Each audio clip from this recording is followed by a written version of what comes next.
Məni izləyən hər kəsə Allahın salamı olsun. Bu günləri mən sizlərlə ən ideal, ləzzətli, pambıq kimi yumuşaq kotlet və kartofun hazırlamasını paylaşacağım. İnşallah ki, bəyənərsiniz. Öncəliklə 300 qram mal ətini qaba əlavə edirəm. Üzərinə 100 qram quyruq əlavə edirəm. Üzərinə 3 ədəd orta boy, balaca belə deyim də, soğanı ət maşından keçirdib suyunu sıxıb əlavə edirəm və ən əsası kotleti daha yumuşaq edəcək qatıq əlavə edirəm. 2 dolu xörək qaşığı duz, pul biber, sarı kök zövqə görə vururam və 1 ədəd də yumurta əlavə edib İçliyi yaxşı yoğururam. Baxın, ləzzətli, dadlı, yumuşaq, pambıq kimi belə deyim də kotlet istəyirsinizsə, mütləq şəkildə içliyi bir 10 dəqiqə yoğurmaq lazımdır. İçlik baxın bu şəkildə əlinizə aldıqda içində bilinməməlidir. Soğan var və yaxud da nəsə var. Yəni ət o qədər xəfif görünməlidir ki, kotleti yəni bu cür əlinizlə bu şəkilləndirmə verdikdə ətin üzərində soğan və yaxud da başqa bir çıxıntı olmamalıdır. Ona görə yaxşı yoğurmaq lazımdır. Qəşəng yoğurdum ətimi. Daha sonra kotlet formaları verdim bu şəkildə. Daha sonra tavaya bir qədər kərəyağı əlavə edirəm, bir 100 qram. Üzərindən bir 3-4 xörək qaşığı duru yağ əlavə edirəm və yağın qızmasını gözləyirəm. Baxın, burada əsas məsələ yağın qızmasıdır.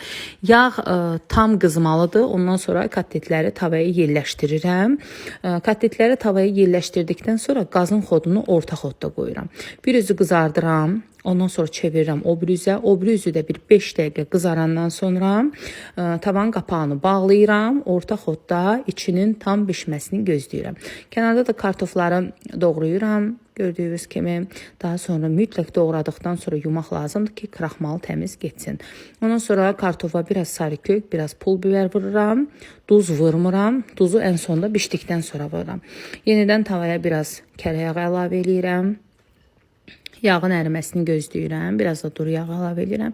Daha sonra gür xodda, yəni qazın dərəcəsi gür olmalıdır ki, kartoflar qəşəng qızarsın.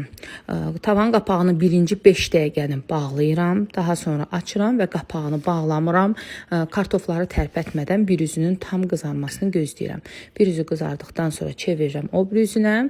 O bir üzü qızardıqdan sonra artıq duzunu əlavə edə bilərsin. Yəni duzunu kartofu götürməyə 1-2 dəqiqə qalmış əlavə eləmək lazımdır ki, yumşalmasın. Və budur, kotlet və kartof hazırdır.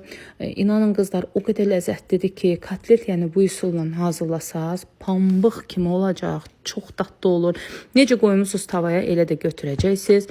Kartof da həmçinin çox ləzzətli olur bu üsulla hazırlayın. Hazırlayanlara indidən nuş olsun deyirəm. Göz haqqınızı halal edin. Allah hər kəsin süfrəsini bol ruzu bərəkətli etsin. Heç kimin gözü, heç kimin qazanda qalmasın inşallah. Kanalımı bəyəndisə, abunə olub, like etməyi unutmayın. Yaxınlarınızla paylaşmağı unutmayın. Sağ olun.